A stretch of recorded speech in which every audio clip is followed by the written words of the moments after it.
Alexis Aguirre es director de seguridad y la información para América Latina de Unisys, brinda información y consejos para poder estar atento a esta realidad tecnológica y evitar de alguna forma estas amenazas cibernéticas en el entorno conectado. Bienvenido a este programa. ¿Cómo está, Alexis? Muy bien, gracias, Klaus, por la invitación. Mucho gusto estar acá con ustedes. La pandemia ha sido un factor importante para hablar de aceleración digital, de aceleración tecnológica. Claro que sí. Mira, uno tiene en realidad todos ya lo saben que la pandemia ha cambiado drásticamente la vida, no apenas en Chile o en América Latina, pero en todo el mundo. Y de una manera u otra, a partir del momento de que nos fuimos obligados a quedar en nuestras casas, toda nuestra vida ha cambiado, nuestra vida social, nuestra vida personal, nuestras compras, nuestras amistades, nuestro trabajo, todo ha cambiado. Y todo este cambio de una vida real, física, en la calle, para de repente estar apenas en un mundo encerrado virtual, trajo y aceleró muchísimo la transformación digital en el mundo entero. ¿Por qué la ciberseguridad hay que mirarla como una inversión y no como un gasto? Porque a veces las empresas toman esta estrategia como de voy a esperar porque a mí no me ha pasado nada, no he tenido ningún ataque, pero de un momento a otro te llega esto y es un poco más complejo de lo que todos conocemos. Muy buena pregunta, Klaus. Mira, uno tiene que entender que la Internet, o sea, ¿qué ha pasado con nuestras vidas en la pandemia y por qué lo ha acelerado la transformación digital? Uno hace todo desde sus casas, lo de trabajo, educación a distancia, los niños, la vida social. Después que uno pasa todo el día trabajando en reuniones, ahora voy a ver mis amigos y prende de nuevo el Zoom y hace sus reuniones con los amigos por Zoom. Entonces, en realidad, de la misma manera que cuando uno compra un auto tiene que estar seguro si tiene, qué mecanismo de seguridad tiene el auto, si tiene buenos los frenos, si tiene un seguro o si tiene buenas las llaves, etcétera. La Internet es así, o sea, la Internet es una gran plaza pública.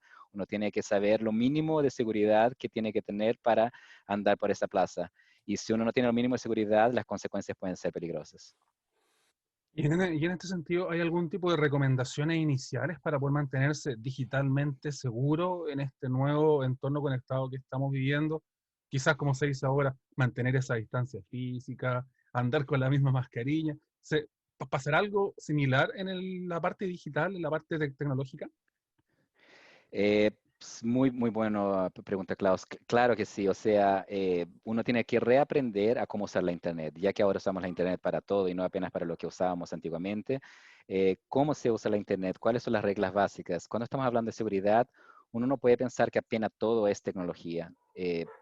Quien estudia un poquito más de seguridad se sabe que tecnología es uno de los pilares de la seguridad. Los otros dos son procesos y personas. O sea, somos todos humanos, somos todos tenemos que seguir, aprender cuál es la política de seguridad de la Internet. Y el tercero, usar la tecnología a nuestro favor para que nos ayude a hacer unas tareas de manera más segura. Entonces, hay un montón de recomendaciones. Para empezar, ¿qué tengo que hacer en la Internet? Por ejemplo, con los niños. Uno tiene que, le enseña a los niños, cuando vas a cruzar la calle, mira para los dos lados. No hable con extraños, no recibas un dulce de una persona que no conoces porque puede estar contaminado o no sabe cuáles son las intenciones de esa persona. En la Internet es exactamente igual, porque uno va a recibir en su casa como invitado a personas que uno no conoce y de repente exponer su vida personal al mundo entero. Entonces hay un montón de recomendaciones que se pueden entrar en detalles y si él existe uno tiene que reprender a usar la Internet. Y claramente lo que tú dices tiene relación, por ejemplo, con el phishing, por ejemplo, cuando uno está hablando con extraños, entrega información a extraños, o también puede ser con información que no veamos tan real o que parezca súper real, pero tiene algún tipo de idea de ir engañando al usuario. Exacto, hay una falsa sensación de seguridad de la gente. Estoy en mi casa, ¿qué me puede pasar? Aquí hago lo que quiero porque nadie sabe dónde soy, nadie sabe dónde estoy y puedo escribir lo que sea, puedo compartir lo que sea, que en este mundo virtual nada es real. No, no podría ser más engañosa esta sensación.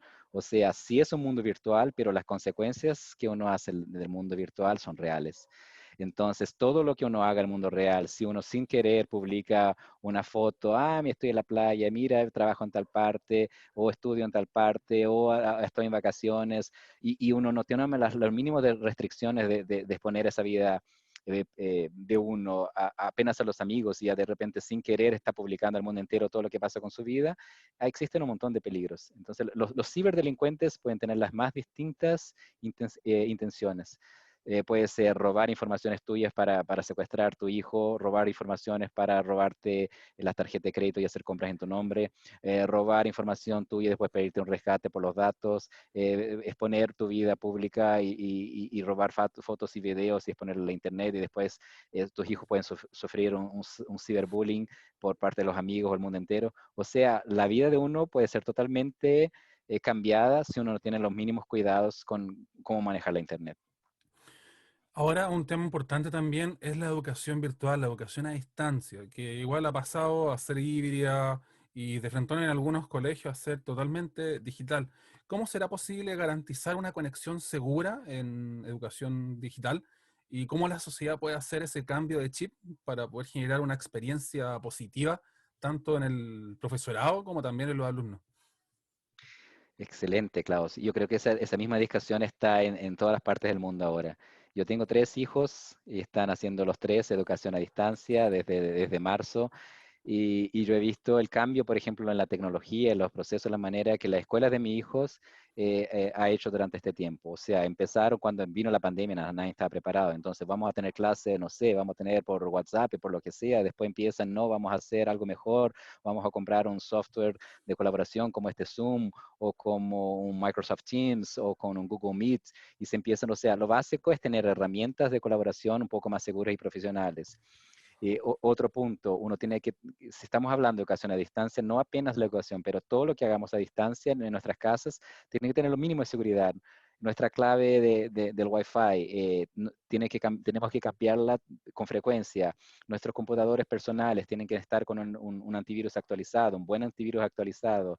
Si posible, el router, el ruteador que tenemos en nuestra casa debería tener por lo menos un firewall básico para filtrar paquetes infectados y etcétera. Cuando uno tiene hijos pequeños, también hay varios puntos en la tecnología, Controles es lo que se llama, parentales. si uno pone exacto, control parental, eso le hizo decir. Entonces, en inglés se busca y nannies, a qué horas, control de aplicaciones y todo esto. Entonces, toda esta parte es sumamente importante tomar en cuenta cuando estamos hablando de educación a distancia. ¿Hay soluciones de seguridad que puedan garantizar una mejor experiencia positiva en esta misma línea que estábamos hablando? Quizás para ir asegurando estos datos y también para ir minimizando todas las amenazas que podrían estar delante de todos nosotros. Del punto de vista de tecnología, como te comentaba, uno tiene que primero establecer cuáles son los procesos, entonces no es justo o no es sano pensar que la tecnología va a solucionar todos nuestros problemas, pero sí nos puede ayudar en varios puntos. Entonces, en el punto de como comenté, el básico, el antivirus de el computador que uno usa, está actualizado, uno hace las actualizaciones frecuentes que salen todos los días o todas las semanas, las claves de nuestro Wi-Fi, las claves de nuestro computador. Hoy varias empresas, cuando estamos hablando no apenas de educación a distancia, pero de trabajo a distancia, cuando uno tiene acceso al trabajo, a las aplicaciones que uno necesita para hacer su trabajo, es muy importante también lo que se llama las VPNs, Virtual Private Networks, o sea, toda la comunicación entre su casa y la empresa y la organización tiene que ir cifrada. Entonces, sí, la tecnología nos puede ayudar en varias cosas. Pero el rol de educar a sus hijos y el rol de tener, vamos a decir así, escribir cuáles son las buenas recomendaciones, las buenas prácticas, es importantísimo también. ¿Basta con entregar un dispositivo, una conexión a Internet al usuario o también hay que educarlo, formarlo en materia de ciberseguridad para poder avanzar como al siguiente paso?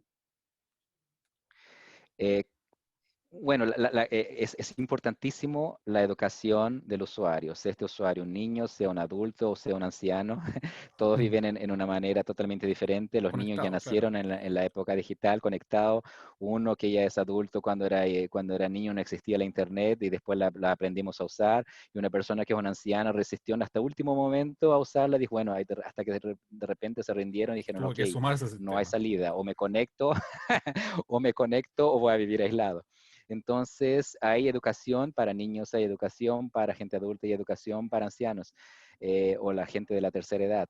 Entonces, la educación es sumamente importante y es muy similar a la vida real y física de uno. O sea, los mismos buenos consejos que uno le enseña al niño o a su papá cuando va a salir a la calle, hoy papá, ten cuidado, etcétera, es el mismo, o el hijo, esos son los mismos consejos de la internet.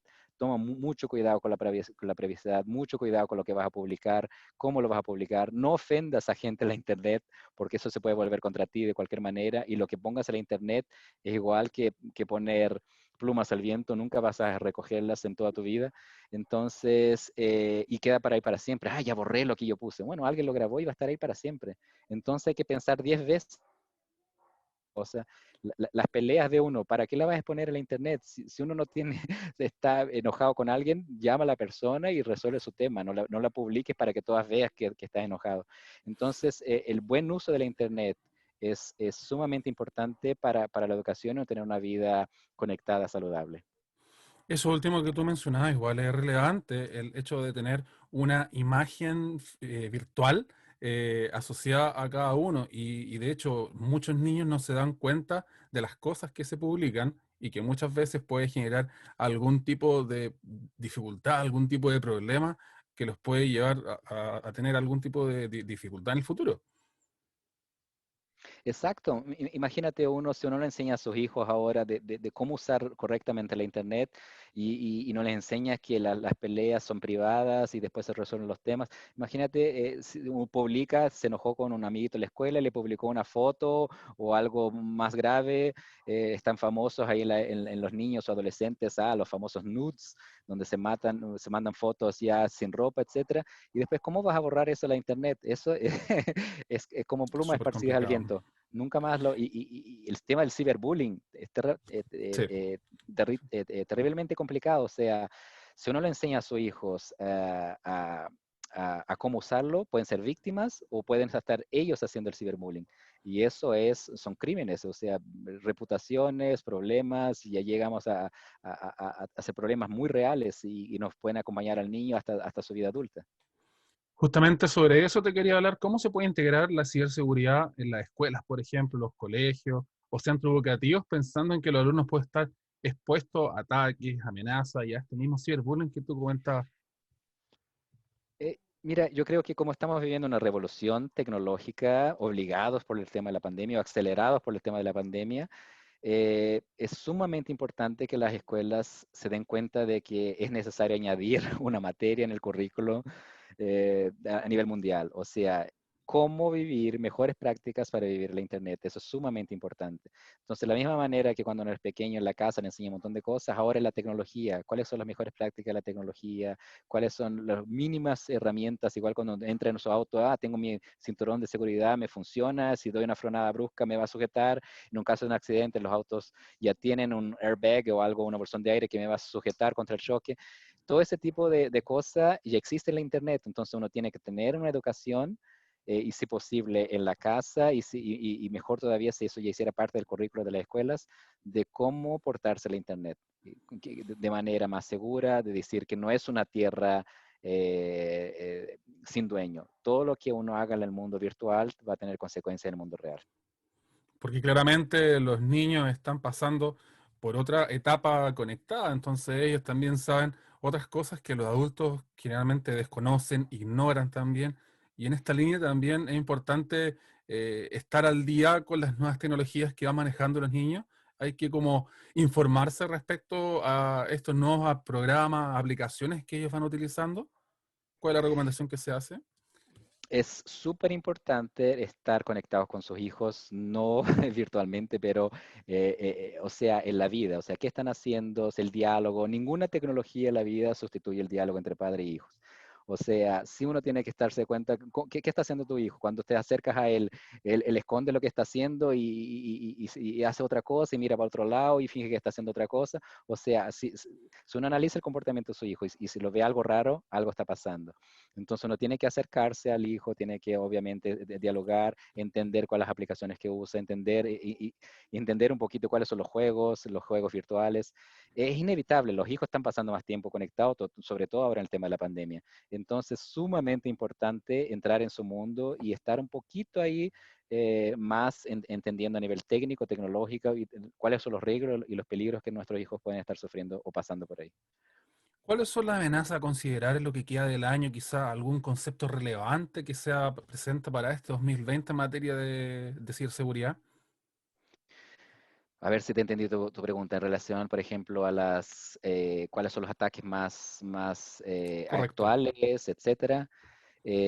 Bueno, quitando un poquito el tema de la educación a distancia, pero hablando en términos más generales, uno de los ataques más comunes de 2020 han sido los ransomwares, o sea, si estamos hablando ahí de la industria en general, muchos ransomwares en la industria de energía, en las industrias de las fábricas, o sea, se infecta un malware, un ransomware, y hace la criptografía de todos los equipos y después le pide un resgate. Eso ha pasado a nivel mundial. Entonces tuvimos un ataque a un fabricante de autos japonesa hace 3 meses y paró la fábrica en el mundo entero. Aquí en América Latina tuvimos varios ataques a los sectores de energía, la producción de energía en Brasil, en Colombia, en México tuvimos el ataque al sector de producción de energía. Y uno tiene que darse cuenta que esos ataques son graves. O sea, una cosa es alguien roba una foto de uno, bueno, hay problemas para uno, pero el problema es de uno. Imagínate si uno ataca una planta de producción de energía y se acaba la energía en la ciudad. Entonces, es muchísimo más grave. Es un tema delicado, Entonces, claro. es un tema mucho más delicado, son infraestructuras críticas de cada país. Entonces, sí, un ransomware es uno de los grandes ataques del año 2020. El otro grande ataque de 2020, Klaus, sería el tema del ataque a las VPNs. Cuando estamos hablando aquí del mundo más corporativo, no tanto de educación a distancia, pero de los ejecutivos de las grandes corporaciones que tuvieron que empezar a trabajar desde sus casas y tener acceso a información súper confidencial y relevante e importante. Un banco, por ejemplo, que va a tener que manejar informaciones importantísimas y manejar un gran monto de datos y de valores en su trabajo. Imagínate si no tiene una seguridad buena, una conexión segura su casa y el trabajo. O sea, y usan VPNs. El ataque a las VPNs, los ciberdelincuentes lo saben que las VPNs es un punto débil. Entonces, el ataque a las VPNs desde el inicio de la pandemia ha crecido un 400%. O sea, por ahí se entran en las grandes corporaciones para robar información. ¿Sí? ¿Se pueden reducir los ataques? ¿Hay alguna forma de poder ir minimizando los problemas que podamos tener tanto en empresas, usuarios, para ir como disminuyendo estos problemas y quizás los gastos que se vayan a generar a raíz de estos ataques? Mira, Klaus, es extremadamente buena pregunta, pero extremadamente complicado de decir. O sea, el mundo virtual en muchos sentidos se parece al mundo real. Cuando uno sale a la calle, ¿cuáles son los peligros que uno sufre? Y ahora viene la pregunta, ¿es posible disminuir la delincuencia del mundo real? ¿Es posible impedir que no lo roben a uno, lo roben a un auto, o que y roben informaciones, o que de repente lo roben su tarjeta de crédito? Es muy imposible, o sea, es muy difícil eso, pero si uno puede tomar precauciones, puede estar más atento, puede estar vigilando, mirando a los lados, puede estar andando en lugares más seguros. La Internet es exactamente igual, o sea, no hacer navegación en cualquier sitio, tomar mucho cuidado para dónde va, lo que hace, cómo se expone, la privacidad, la seguridad, la metodología, los procesos, la política de seguridad y obviamente la tecnología que ya existe ahora para ayudarnos. Pero en realidad la pregunta es, ¿siempre van a existir ciberdelincuentes? ¿Los ciberdelincuentes? Sí, siempre lo van a existir. Estoy trabajando desde casa, por ejemplo. ¿Cómo me protejo? ¿Cuáles son las medidas de seguridad claves que hay que tomar en cuenta? ¿Y qué le podemos decir a esas personas que están realizando este trabajo a distancia y desean mantener tanto su equipo, quizás su smartphone o su tablet segura y sin ningún tipo de problema?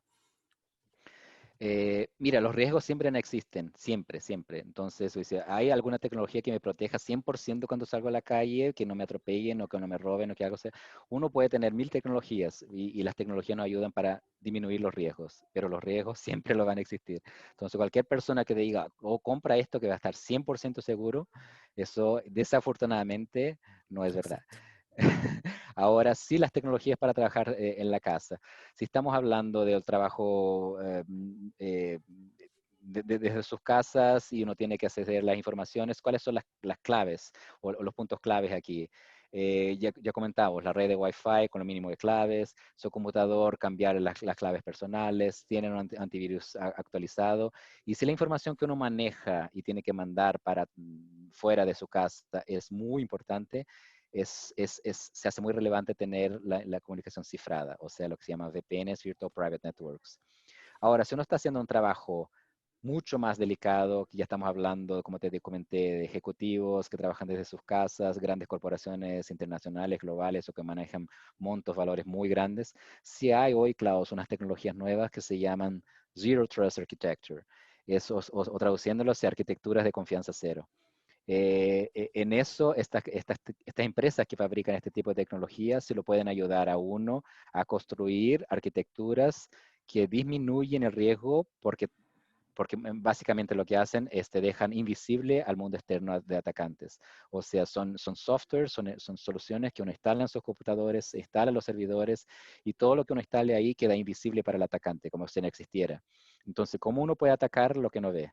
Es lo mismo que uno salir a la calle, mira, para ser seguro ahora te vas a tomar esta píldora de la invisibilidad, nadie te va a ver. Y exactamente eso es lo que pasa en el mundo virtual con las arquitecturas Zero Trust. Te hace invisible a los atacantes. Entonces, en eso, por ejemplo, Unisys, donde trabajo, manejamos este tipo de tecnología y soportamos las grandes corporaciones en este tipo de tecnología.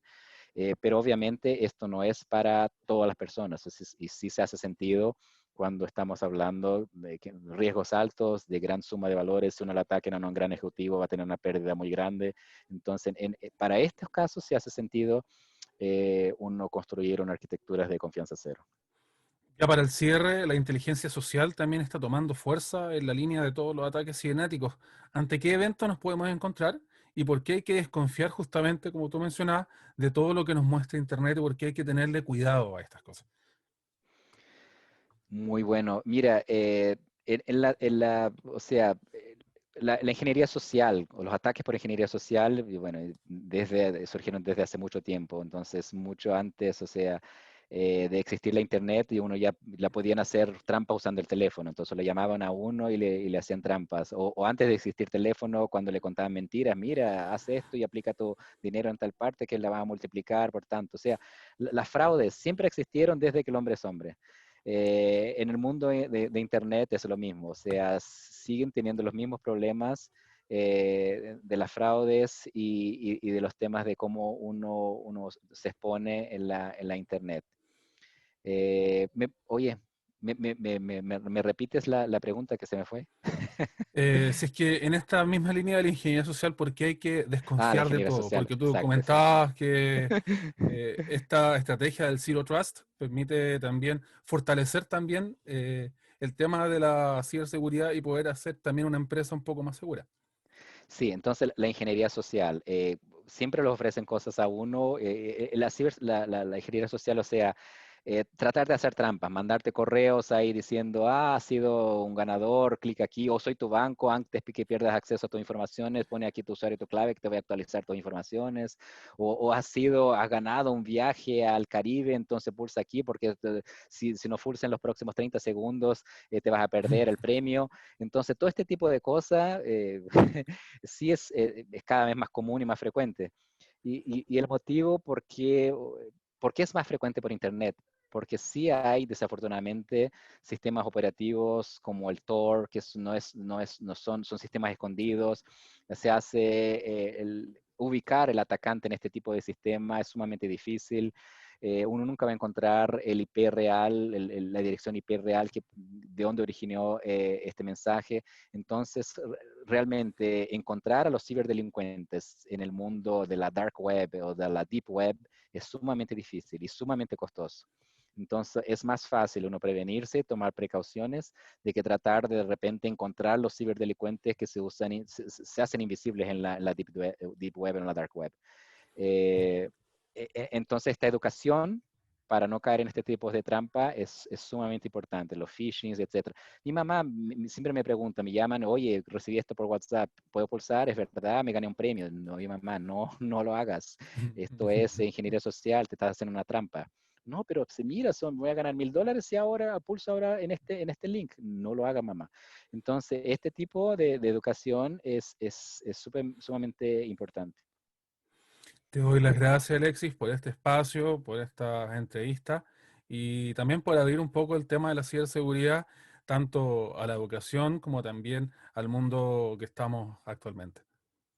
Muchas gracias, Klaus. Y si me permite, volviendo al tema de la Sí, sí, educación a distancia como mensaje final, yo sí tengo 3 hijos y sí he pasado por el reto, el challenge de cómo mantener los hijos en la casa y qué hacer con ellos, cómo educarlos a usar la Internet y algunos puntos más prácticos, o sea, es difícil exigir de los hijos lo que uno no hace. sí, Entonces, liderar por el ejemplo. Si uno le dice, no te quedes todo el tiempo en la Internet, hay vida fuera de la Internet, gastar tiempo con sus hijos, enseñarle una música, leer un libro juntos, ver una película, conversar con ellos.